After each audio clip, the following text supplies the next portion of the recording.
Mari kita berdoa. Allah Bapa yang kami kenal, di dalam nama anak-Mu Tuhan Yesus Kristus Juru Selamat kami, terima kasih kami panjatkan kehadirat-Mu di pada pagi hari ini, di mana kami akan mendengarkan firman-Mu yang menjadi kekuatan di dalam melakukan aktivitas kami pada hari ini. Di dalam nama anak-Mu Tuhan Yesus Kristus, kami berdoa kepadamu. Amin. Shalom. Selamat pagi saudara yang dikasihi Tuhan Yesus Kristus. Sebelum kita memulai aktivitas kita hari ini, marilah kita mendengarkan sapaan Tuhan melalui firman-Nya pada hari ini, Selasa 2 Juli 2024, yang tertulis di dalam Matius 6 ayat 10. Beginilah firman Tuhan. Datanglah kerajaan-Mu, jadilah kehendak-Mu di bumi seperti di sorga. Demikianlah firman Tuhan.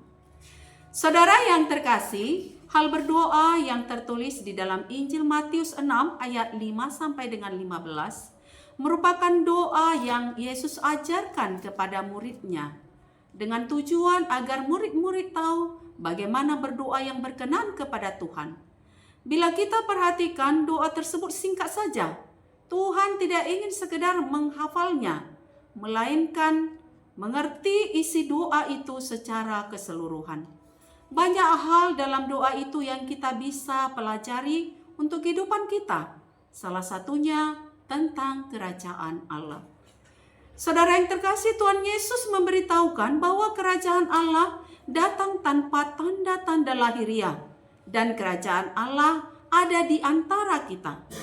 Kerajaan Allah juga bukanlah soal makanan dan minuman, tetapi soal kebenaran, damai sejahtera, dan sukacita oleh Roh Kudus.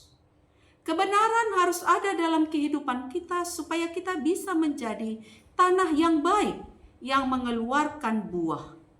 Pada waktu itu Elia akan naik ke sorga. Elisa pelayannya ditanya oleh Elia, "Kamu mau minta apa?" Lalu Elisa menjawab, "Berikan kepadaku 2 bagian roh-Mu." Tuhan akan berikan kepada kita Roh Kudus 2 kali ganda. Tapi kita harus meminta seperti yang dilakukan Elisa. Begitu juga saudara Yeskiel dibawa pada satu sungai, lalu disuruh masuk ke dalam air. Makin lama makin dalam, sampai akhirnya ia tidak dapat berjalan lagi.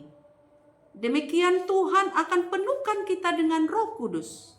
Ketika murid-murid berada di dalam sebuah perahu bersama Tuhan Yesus, tiba-tiba datang gelombang besar.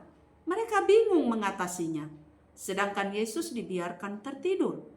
Akhirnya mereka membangunkan Yesus, lalu ia berkata, "Diam, teduhlah engkau." Gelombang yang besar pun didamaikan oleh Tuhan. Saudara yang terkasih, marilah kita tunjukkan kerajaan Allah itu dalam kehidupan kita kepada orang lain dengan cara hidup damai dengan semua orang. Jangan melawan pemerintah, karena pemerintah adalah hamba Allah untuk kebaikan kita. Kita boleh membaca di dalam Roma 13 ayat 4. Dan bayarlah pajak. Kita boleh membaca di Roma 13 ayat 6. Bila kerajaan Allah diambil dari kita dan diberikan kepada orang lain, maka kita tidak akan sampai ke dalam kerajaan Allah yang sesungguhnya, yaitu sorga yang mulia. Karena itu, hiduplah sebagaimana seharusnya sebagai anak-anak Tuhan. Jangan melawan firman dan Roh Kudus.